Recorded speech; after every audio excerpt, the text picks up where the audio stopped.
Hello students, आज हम इस वीडियो में पढ़ने वाले हैं द्रव्य तरंगों के बारे में। यानी कि द्रव्य तरंगों की तरंगदैर्ध्य ज्ञात करेंगे। ठीक है, विभिन्न कणों का मतलब यहाँ पर यह रहेगा, कुछ कण हम आवेशित भी लेंगे, कुछ अनावेशित कण भी लेंगे। ठीक है, तो इससे पहले मैं आपको एक फॉर्मूला बता देता हूं कि तरंगदैर्ध्य यानी कि विभिन्न जो द्रव्य तरंग है, तो द्रव्य तरंगों का जो तरंगदैर्ध्य होगा उसका जो फॉर्मूला आया था हमारे पास में, क्या आया था कि lambda is equal to H upon under root 2m के यहाँ पर क्या है, काइनेटिक एनर्जी यानी कि गतिज ऊर्जा। विभिन्न कणों का मतलब यहाँ पर यह रहेगा, कुछ हम आवेशित लेंगे और कुछ हम अनावेशित कण लेंगे। ठीक है, नंबर एक, यदि मैं आवेशित कण लूं तो आवेशित कण से मतलब आप क्या समझते हैं, आवेशित कण कौन कौन से हैं? तो आवेशित कण का मतलब यह रहेगा आपके पास में कि इलेक्ट्रॉन है, आपके पास में प्रोटॉन है, ठीक है, एल्फा कण है, और इसके पश्चात आपके पास में क्या है, न्यूट्रॉन है। ठीक है, तो ये आपके पास में हम चार ये आवेशित कण हैं, इनके लिए हम तरंगदैर्ध्य की वैल्यू ज्ञात करने वाले हैं।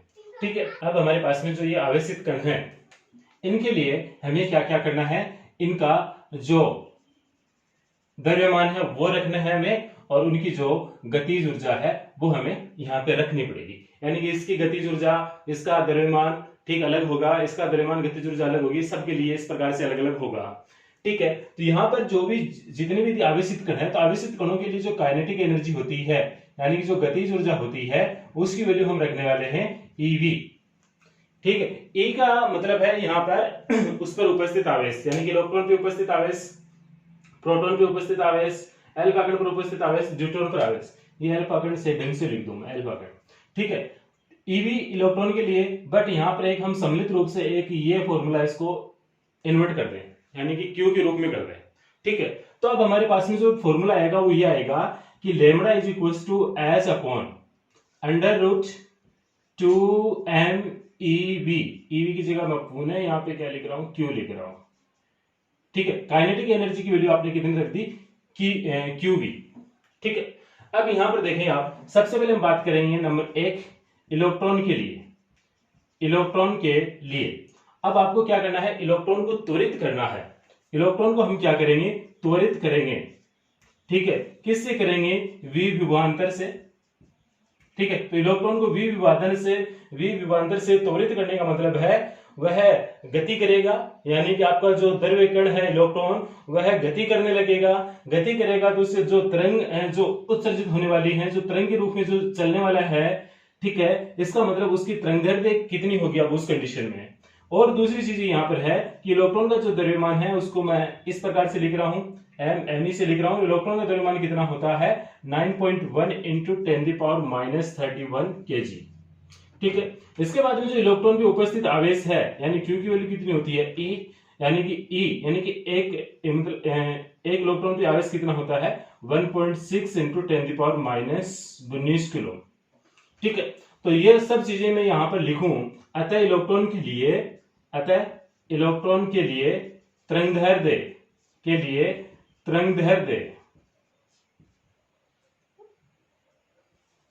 अतः इलेक्ट्रॉन के लिए तरंगदैर्ध्य, तो यहां पर मैं इक्वेशन 1 डाल दूं, समीकरण 1 से क्या लिखेंगे, लैम्बडा ई फॉर इलेक्ट्रॉन के लिए। ठीक है, तो एच अपॉन दिस, यानी कि 2me, और Q की वैल्यू कितनी है, E है, तो ये E, और ये आपका V विभवांतर से इसको त्वरित कर रहे हो तो वोल्टेज V। अब इन सब की हम वैल्यू लिख सकते हैं कि H वैल्यू हम जानते हैं 6.63 इंटू 10⁻34, ठीक है, जूल इंटू सेकेंड। फिर यदि हम E की वैल्यू लिखना चाहें तो 1 ये E की वैल्यू है हमारे पास में, ये सब वैल्यू है, ऊपर से देख लीजिए इन दोनों की वैल्यू। ये सब वैल्यू थी, मैं यहाँ पे पुट कर दूं तो पुट करने पर कितना रिजल्ट आएगा वो मुझे बताएं फटाफट, कितना रिजल्ट आएगा। यानी कि lambda E is equal to, ये देख लीजिए 6.63 इंटू 10⁻34 अपॉन ये 2, और इंटू एम की वैल्यू रख दीजिए आप 9.1 इंटू 10⁻31, ठीक है, इंटू ई की वैल्यू 1.6 इंटू 10⁻19 किलो, और v की वैल्यू कितनी रखनी है आपको, v रखनी है, ये अंडर रूट। ठीक है, तो इन सबको यदि हम कैलकुलेट करेंगे, और कैलकुलेट करने के पश्चात जो हमारे पास में रिजल्ट आएगा वो रिजल्ट ये आएगा, lambda A is equals to 12.27 upon under root V और यहाँ पर इंटू 10⁻⁻10 और आंसर क्या आएगा मीटर में। यानी तरंग दैर्ध्य क्या है, एक प्रकार से डिस्टेंस के रूप में काउंट करते हैं इसको, इसलिए इसका मात्रक क्या होगा मीटर होगा। बट यदि हम इसको एंगस्ट्रॉम में काउंट करना चाहें तो 10⁻⁻10 मीटर बराबर होता है 1 एंगस्ट्रॉम।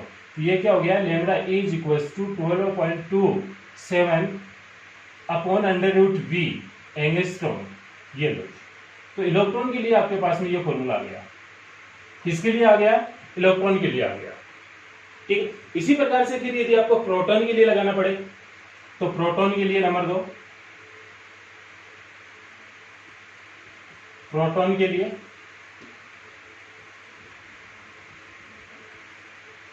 ठीक है। अब हम क्या करेंगे, प्रोटॉन को भी वी विभवांतर से त्वरित करेंगे। प्रोटॉन को भी क्या करेंगे, हम वी विभवांतर से त्वरित करेंगे, यानी वी विभवांतर से आपने इसको क्या कर दिया, त्वरित कर दिया। ठीक है, तो यहाँ पे जो अभी यहाँ पर हमें किस किस वैल्यू लिखनी होती है, एक तो एम की और एक क्यू की। अब आपको सपोज करना है इलेक्ट्रॉन का द्रव्यमान कितना होगा, इस पर आवेश कितना होगा, उसी प्रकार से सेम आपको ये सोचना है कि प्रोटॉन का द्रव्यमान कितना है और प्रोटॉन पर आवेश कितना। ठीक है, तो प्रोटॉन का जो द्रव्यमान है उसको मैं लिख रहा हूं एमपी से, और एमपी की वैल्यू होती है 1.6 इंटू 10⁻⁻27 kg। ठीक है, इलेक्ट्रॉन पे आवेश होता है E की वैल्यू हम कितनी लिखेंगे, Q की वैल्यू कितनी लिखेंगे, E रखेंगे और 1.6 इंटू 10⁻⁻19 किलो। ठीक है, ये सब वैल्यू यदि हम इस फॉर्मूले में लिखें समीकरण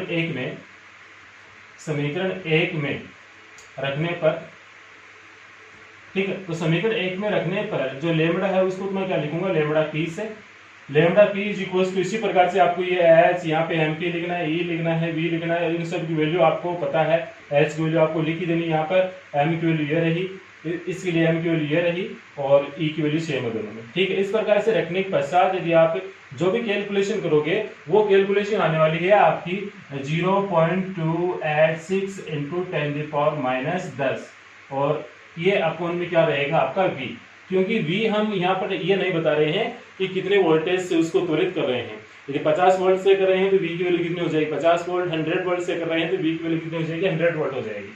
ठीक है, तो अपॉन में क्या लिख देते हैं, हम सीधा ही वोल्टेज लिख देते हैं।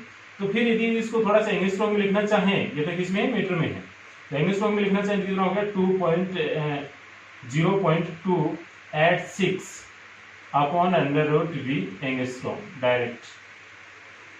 ठीक है, तो इस प्रकार से आपको ये वाला फॉर्मूला इलेक्ट्रॉन के लिए डायरेक्ट याद रखना है, डायरेक्ट याद रखना है।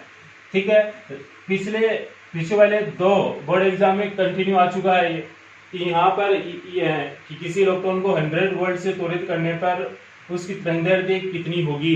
यानी कहने का मतलब है इस फॉर्मूले में ओनली आपको एक ओनली वी का ही वैल्यू मिलेगा, वी का वैल्यू रखते हैं इसी तरह हम इसका आंसर ज्ञात कर सकते हैं एंगस्ट्रॉम या मीटर में। ठीक है, तो आपके लिए इलेक्ट्रॉन के लिए डायरेक्ट फॉर्मूला याद रखना है इलेक्ट्रॉन की तरंग दैर्ध्य के लिए। प्रोटॉन की तरंग दैर्ध्य के लिए बस थोड़ा सा इसमें डिजिट चेंज है, ये डिजिट आपको याद रखना पड़ेगा। इसके पश्चात हम नंबर बात कर रहे हैं 3 की। 3 अल्फा कण ले लेते हैं, अल्फा कण,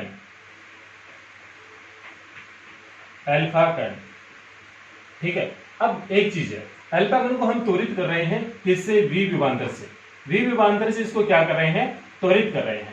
ठीक है, यानी कि अल्फा कण का जो द्रव्यमान होता है उसको मैं लिख रहा हूं एम अल्फा, और एम अल्फा बराबर होता है 4m/p, यानी कि लगभग 4 प्रोटॉनों के द्रव्यमान के बराबर होता है। यानी कि एक अल्फा कण का जो द्रव्यमान होता है कितने के बराबर होता है, 4 प्रोटॉनों के लगभग बराबर होता है, यानी कि 2 प्रोटॉन और 2 न्यूट्रॉन।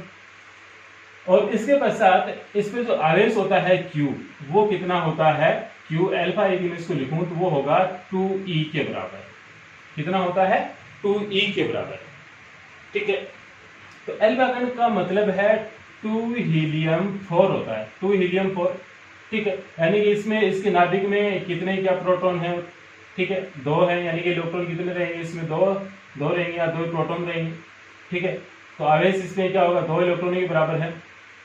He4 का मतलब है यहाँ पर इसके नाभिक में क्या है, 2 प्रोटॉन है और 2 न्यूट्रॉन है। ठीक है, तो द्रव्यमान कितना हो गया, यानी 2 प्रोटॉन और 2 न्यूट्रॉनों के बराबर है, लगभग 4 प्रोटॉनों के बराबर। समझ गए होंगे मेरी बात। फिर आपको ये वाली इक्वेशन 1 यूज करनी है समीकरण 1 से। समीकरण 1 से ठीक है। यदि मैं डायरेक्ट मान लेकर यहाँ पर कुछ इसके मान पुट करूं तो इस प्रकार से लिख सकता हूं मैं, lambda alpha is equal to H, और ये हो गया 2 under root 2 into M. M की जगह आपको क्या लिखना है 4 इंटू एम पी, फिर इंटू क्यू की जगह आपको लिखना है 2E, ये 2E, और ये आपका वोल्टेज V। इन सब की वैल्यू यदि आप लिखना चाहें, एम पी की वैल्यू ये रख रखी है मैंने यहाँ पे, ठीक है। E की वैल्यू ये वाली है यहाँ पर। तो ये सब वैल्यू लिखने के पश्चात यदि आप इसकी वैल्यू ज्ञात करेंगे लेमड़ा की, तो वो आएगी 0.101। एंगस्ट्रॉम में लिख रहा हूँ सीधा। लेमड़ा इज इक्वल टू आएगा 0.101 upon under root V angstrom. इसी प्रकार से आप ड्यूट्रॉन के लिए याद कर सकते हैं। नंबर 4, ड्यूट्रॉन के लिए तो आपको देखने वाली बात यही है कि हम द्रव्यमान की वैल्यू कितने रखेंगे और आवेश की वैल्यू कितने रखेंगे। बस द्रव्यमान और आवेश की वैल्यू में कितना चेंज है वही आपको यहाँ पर पुट करना है, ठीक है। तो यहाँ पे मैं लिख रहा हूं कि जो इसका जो द्रव्यमान है ड्यूट्रॉन का md, वो है 2 प्रोटॉनों के बराबर। किसके बराबर होगा 2 प्रोटॉनों के बराबर। और इसमें जो आवेश है वो होगा 1e, यानी ओनली e के बराबर। ये दोनों वैल्यू यदि हम समीकरण 1 में रखेंगे तो लेमड़ा d की जो वैल्यू आएगी वो आएगी 0.202 upon under root V angstrom, ठीक है।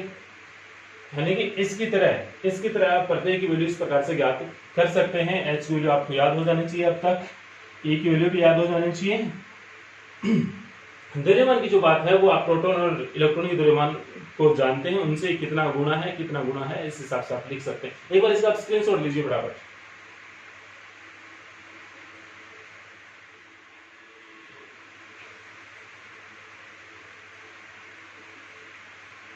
इसके पश्चात नंबर 2 की बात करें तो यहां पर हम लिखेंगे अनावेशित कणों को त्वरित करने पर।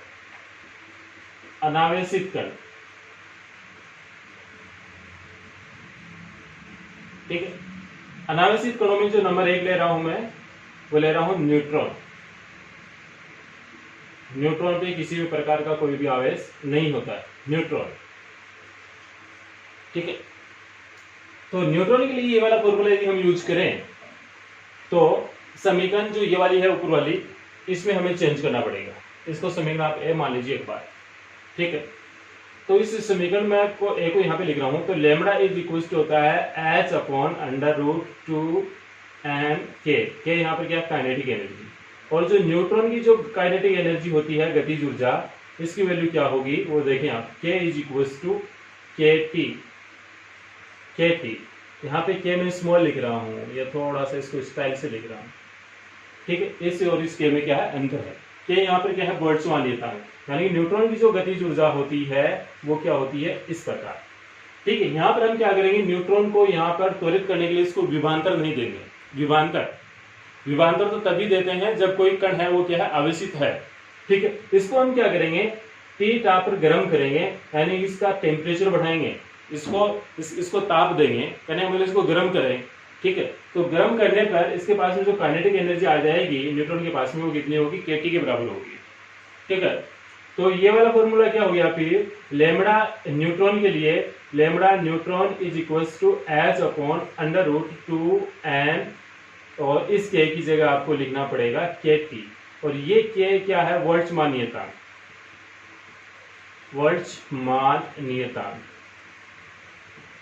और इस के की जो वैल्यू होती है 1.3 8 इंटू 10⁻⁻20, इतना की वैल्यू क्या रहेगी, ये रहेगी। यदि आप यहाँ पर हम इस एन के की वैल्यू रखें और इस न्यूट्रॉन को किसी टेम्परेचर पे यदि हम इसको गर्म करें, ठीक है, तब वैल्यू रखने के पश्चात यहाँ पे जो भी वैल्यू आएगी लेमड़ा एन की वो कितनी आएगी 30.8 upon under root T angstrom, ठीक है। तो इस प्रकार से न्यूट्रॉन के लिए जो हमारे पास में जो तरंगदैर्घ्य आई है वो कितनी है, इतनी है 30.8 upon under root T angstrom. यहाँ पर टी क्या रहेगा टेम्परेचर, यानी कि न्यूट्रॉन को हम कितना टेम्परेचर दे रहे हैं, कितना ताप उसको दे रहे हैं, कितने ताप से उसको गर्म कर रहे हैं, किस हिसाब से उसको त्वरित कर रहे हैं। यदि उसके पश्चात यदि आप एक और देखना चाहें गैसीय कणों के लिए, गैसीय कण, ठीक है, तो गैसीय कण के लिए यदि आप देखना चाहें तो देख सकते हो, दिक्कत नहीं होगी इसमें। सिंपल सी बात यही है कि आपको द्रव्यमान रखना पड़ेगा और काइनेटिक एनर्जी। बट जो गैसीय कणों में जो काइनेटिक एनर्जी होती है, यह काइनेटिक एनर्जी कितनी होती है, 3/2 kT होती है, 3/2 kT, यानी कि ऊर्जा के समविभाजन नियम से, ऊर्जा के समविभाजन विभाजन नियम से इसको हम रख सकते हैं। ठीक है, बस इतना ही चेंज करना है। तो ये क्या हो गया, lambda is equals to H/2 into द्रव्यमान इंटू काइनेटिक एनर्जी कितनी रहेगी, 3/2 kT। 2 से 2 क्या हो गया, कैंसिल। तो लैम्बडा गैस के लिए कितना हो गया, H/√3 mkt। यहां पर K क्या है, बोल्ट्जमान नियतांक, ये रही इसकी वैल्यू। ठीक है, फिलहाल इस वीडियो में इतना ही है। और यहाँ पर जो इस वीडियो में मेरी नजर में जो इम्पोर्टेंट बात क्या है वो यही है कि आपकी ये डायरेक्ट जो वैल्यू है वो याद होनी चाहिए। इलेक्ट्रॉन के लिए ये डिजिट, प्रोटॉन के लिए ये डिजिट, अल्फा के लिए ये, ड्यूट्रॉन के लिए ये, न्यूट्रॉन के लिए ये, और किसी गैसीय कण के लिए ये वाली इक्वेशन। इस प्रकार से आपको डायरेक्ट ये डिजिट याद होनी चाहिए। इतनी कैलकुलेशन आपसे होगी नहीं, ठीक है। और मैं उम्मीद भी नहीं करूंगा कि आप इसको पहले सोल्व करें उसके बाद में करें ना, आपको डायरेक्ट ये डिजिट्स याद रखने हैं ताकि आपका काम आसानी से हो। ठीक है, और ये इंपॉर्टेंट भी बनते हैं, ये वाला फॉर्मूला इंपॉर्टेंट भी बनता है। पीछे वाले एक दो सालों से कंटिन्यूस क्वेश्चन आ रहे हैं। ठीक है, आपकी बार हो जाए इस पर आ जाए, या फिर आपसे ऐसा भी क्वेश्चन पूछा जा सकता है कि इलेक्ट्रॉन की तरंग दैर्ध्य प्रोटॉन की तरंग दैर्ध्य इतना इतना है, इतने इतने वोल्टेज को त्वरित करें तो किसका तरंग दैर्ध्य ज्यादा होगा, इस प्रकार से तुलना भी आपसे पूछी जा सकती है। ठीक है, और इसके जो आगे वाला वीडियो होगा वो हाइजेनबर्ग की अनिश्चितता का सिद्धांत होगा, और उसके बाद में जो नेक्स्ट वीडियो होगा वो होगा डेविसन जर्मर प्रयोग। ठीक है, और इस चैप्टर के जो सिलेबस है इतना ही है, इससे ज्यादा कुछ इसमें मैटर नहीं है। ठीक है, उसके बाद में हम नेक्स्ट वीडियो में, यानी कि लास्ट वीडियो में हम क्या करेंगे, न्यूमेरिकल्स में करेंगे इस चैप्टर के। ठीक है, तो वीडियो देखने के लिए थैंक यू।